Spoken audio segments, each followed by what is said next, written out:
Let's mic देश का मिजाज नॉर्थ ईस्ट। लेट्स माइक देश का मिजाज और खबरें उत्तर पूर्व से। असम में कांग्रेस में एकता का दावा करते हुए विपक्ष के नेता जावेद अली चौधरी ने गुवाहाटी में मीडिया से कहा है कि पार्टी पूरी तरह एकजुट है।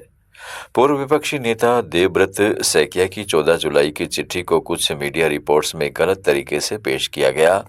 सैकिया ने सिर्फ राज्य में चल रहे बेदखली अभियान और भूमि अधिकार के मुद्दे पर विधानसभा में चर्चा करने, सभी दलों की विशेष समिति बनाने तथा प्रभावित गरीब आदिवासी परिवारों के पुनर्वास की मांग की थी। उन्होंने खुद नियम 115 के तहत इस मुद्दे पर चर्चा का नोटिस पहले ही दे दिया था। पार्टी ने उनके नेतृत्व पर कोई असंतोष नहीं है और मीडिया ने इस पत्र को आवश्यक विवाद बना दिया। यह बयान बजट सत्र के दौरान आया है जब असम में बेदखली जैसे संवेदनशील मुद्दों पर सियासत गरमाई हुई है।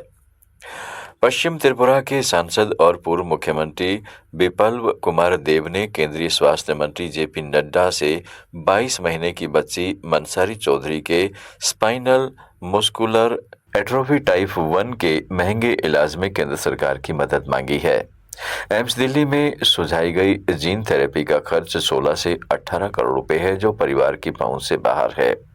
सांसद ने मंत्री को पत्र लिखकर मानवीय आधार पर तुरंत मदद की अपील की है।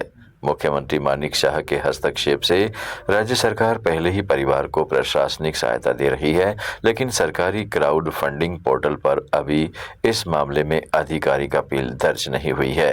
मेघालय में हिन्नीव त्रेप यूथ काउंसिल ने भुलाए गए खासी क्रांतिकारी नेताओं बोरमानिक सेयम और स्नेगप सिंह सेयम की 15 फीट ऊंची प्रतिमाएं स्थापित कर इतिहास में उनकी भूमिका को फिर से याद दिलाया है। यह समारोह उतिरोंग सिंह सेयम की 191वीं पुण्यतिथि और संगठन के स्थापना दिवस पर नोंगथलिएव में हुआ, जिसमें पारंपरिक प्रमुखों और सामाजिक कार्यकर्ताओं ने हिस्सा लिया। 1829 से 1839 तक चले एंग्लो खासी युद्ध में ब्रिटिश विरोध में इन नेताओं की भूमिका को रिकॉर्ड कर भविष्य की पीढ़ियों को सांस्कृतिक गौरव और क्षेत्रीय पहचान की याद दिलाने का प्रयास माना जा रहा है। ये मेघालय के आदिवासी इतिहास और स्मृति संरक्षण की दिशा में बड़ा पहल है। मणिपुर के राज्यपाल अजय कुमार भल्ला ने कहा है कि नए आपराधिक कानूनों, भारतीय न्याय संहिता, नागरिक सुरक्षा संहिता और साक्ष्य अधिनियम के सफल क्रियान्वयन के लिए पुलिस, अभियोजन, न्यायपालिका और जेल प्रशासन के बीच समन्वय जरूरी है।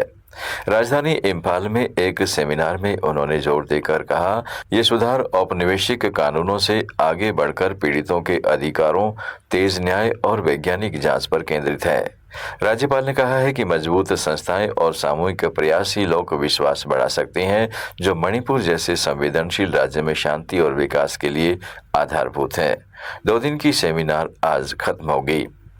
अरुणाचल प्रदेश में north eastern regional institute of science and technology यानी नेरिस्ट के निदेशक प्रोफेसर नरेंद्र नाथ एस को हटाने की मांग पर विवाद तेज हो गया है। स्टूडेंट्स यूनियन ऑफ नेरिस्ट यानी सन के नईशी एलिट सोसाइटी से अपील की है कि वह ऑल नईशी स्टूडेंट्स यूनियन को निदेशक को हटाने को 7 दिन का अल्टीमेटम वापस लेने के लिए समझाए। दूसरी ओर ऑल अपादानी यूथ ऑर्गेनाइजेशन ने भी निदेशक को हटाने की मांग का विरोध करते हुए कहा है कि किसी भी कार्रवाई से पहले निष्पक्ष जांच और संस्थान की स्वायत्ता का सम्मान होना चाहिए। इससे पहले नईशी यूनियन ने भर्ती और प्रशासनिक अनियमितताओं के आरोप लगाते हुए केंद्रीय शिक्षा मंत्रालय से निदेशक को हटाने की मांग की थी। मिजोरम में जोरम पीपुल्स मूवमेंट सरकार ने एक बार फिर अपनी उपलब्धियां गिनाई है। मुख्यमंत्री लाल दुहोमा ने ईस्ट लुंगदार गांव में एक सार्वजनिक कार्यक्रम में कहा कि किसानों का कल्याण और शासन सुधार सरकार की सबसे बड़ी ताकत है। उन्होंने दावा किया कि फसल खरीद की गारंटी पूरी की गई है, अनावश्यक खर्च पर अंकुश लगाया गया है और क्लस्टर फार्मिंग जैसी पहल से उत्पादकता बढ़ाई जा रही है। उन्होंने विपक्षी आलोचनाओं को खारिज करते हुए सुधारों की चर्चा की, जिसे सत्ताधारी पार्टी की राजनीतिक छवि मजबूत करने की कोशिश के रूप में देखा जा रहा है। देश का मिजाज में फिलहाल इतना ही। जुड़े रहें लेट्स माइक के साथ। आप सुन रहे थे let's mic more than radio. Follow कीजिए हमें हमारे सोशल मीडिया प्लेटफॉर्म्स पर।